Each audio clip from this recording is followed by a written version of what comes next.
I was on the brink of divorce. I was working 12 to 16 hours a day. I hardly saw my family. I've got a newborn daughter. And now my wife finds out that I went to a stock trading seminar and bought a truckload of training materials. Needless to say, things were not looking good for me. Hey guys, Rob here. In this video, I'm going to walk you through my journey from being overworked and broke to becoming a full-time trader. Hopefully, you'll get some inspiration and learn a few lessons along the way. When I took that training on the stock market, I was working in manufacturing, and I had an individual that worked for me. His name was Mike. He was a phenomenal worker, right? He was from Russia. He barely spoke a lick of English, and he walks in my office one day and says, "Boss, listen, I need to quit because I'm not making enough money working here." And I said, "Well, Mike, don't quit. I can get you a raise." He goes, No, you don't understand. I'm losing money because I don't have the time to sit by the computer and trade the stock market." I went, "The stock market? How did you learn to trade the stock market?" And he said, "I took this class." And we started talking back and forth about it. And he said, "I make more money trading than I do working, and it just doesn't work for me anymore. I want to quit so I can spend my time full time doing this." And we went back and forth a little bit. And Mike, by the way, so you know, had a third grade education, hardly spoke a lick of English, right? And we went back and forth a little bit on what he did and what the training was about. And as he was walking out of my office, I asked him for the phone number of the company that he just took the training for. Because I'm thinking at it like this: if Mike can do this, and he barely speaks English and only has a third grade education, I'll learn how to do this in about 3 days and I'm done.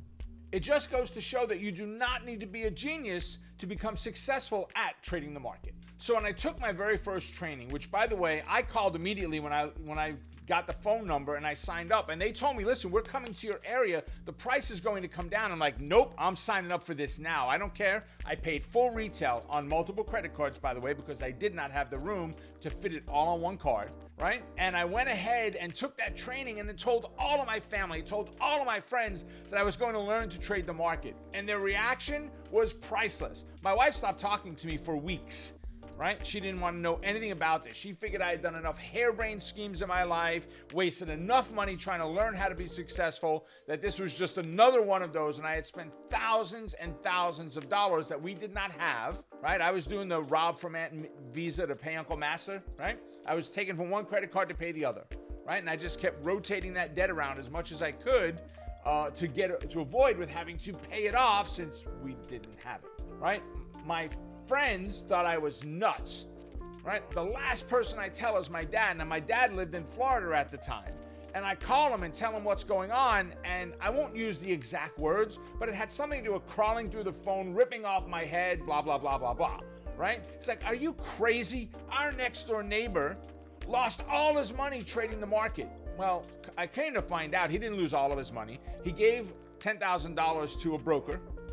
That was a futures broker, and they did what's called burn and churn, right? Or churn and burn. They just kept buying and selling until the commissions ate up all the money. There was nothing left, and the guy had no more money left in the account.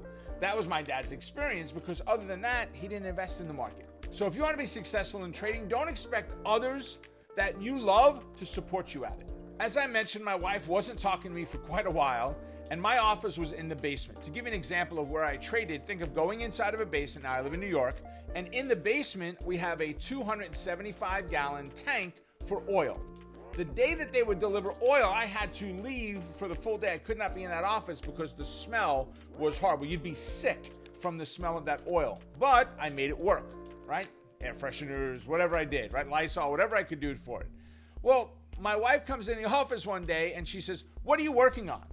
And she looks over my shoulder and she sees the book where I do all of my paper trades. One piece of paper, one trade. And that book is this thick at this point. And she looks at the paper and she goes, "Does that say that on that one trade you made $600? Uh-huh. She turns the paper. "Does that means on this one you made $1,800? Uh-huh. Paper trade, right? Okay, she understood that. She turns the paper. "You lost $200 on that?" "Yep." She turns the paper. "You made $2,000 on that one?" I said, "Yes." Now, she's talking to me, so I'm happy, right? Finally, after 5 or 6 pages, she looks at me and goes, "Why aren't you doing it for real?" And now she's mad at me all over again, right? I couldn't win. The reason for it is I wanted to make sure that I had a good understanding of what I did. Often people won't support you until they see that you can do it. My process was very simple. The reason that I would not go ahead and jump right in at that point was my goal was to do 10 non-funded, 10 practice or paper trades per day for 30 trading days, which basically meant a month and a half of time, which means I would have done 300 paper trades before I'm ready to place that very first trade, right? And that's exactly what I did. It was exhausting back in 1997 to find 10 good trades every day. I spent hours. Keep in mind, I'm working 12 to 16 hours a day. I've got 2 children at home. One is a newborn, and I am trying to figure out where to fit this in my life, right? But I wasn't doing anything until I figured out how to do it first on paper. I could not risk any real money in these trades. One of my favorite quotes is from Dave Ramsey. He says, if you want to live like no one else, then you need to live like no one else. And that's exactly what I did. Whatever it took to get me there. Not long after taking that training, the company that I took the training from wanted me to come out and teach these strategies to their students. And at first I was a little bit shy. Guys, I failed speech class, right? I am petrified of getting in front of a group. I would be what you would call an introvert. Now, don't get me wrong. That introvert would be in front of a large group. I have no problem talking with people, but getting in front of a group, give me a paper and say, read this, ain't gonna happen.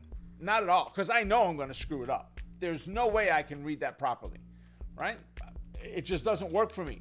So my fear was there about going out to teach others, but the passion, the desire to change others' lives was so much greater than my fear of getting in front of a group. And I still remember to this day, the sweaty palms. I was soaking wet. I soaked right through my shirt the very first time I got up in front of that room. But my desire to change lives was what it took for me. So what's the lesson here?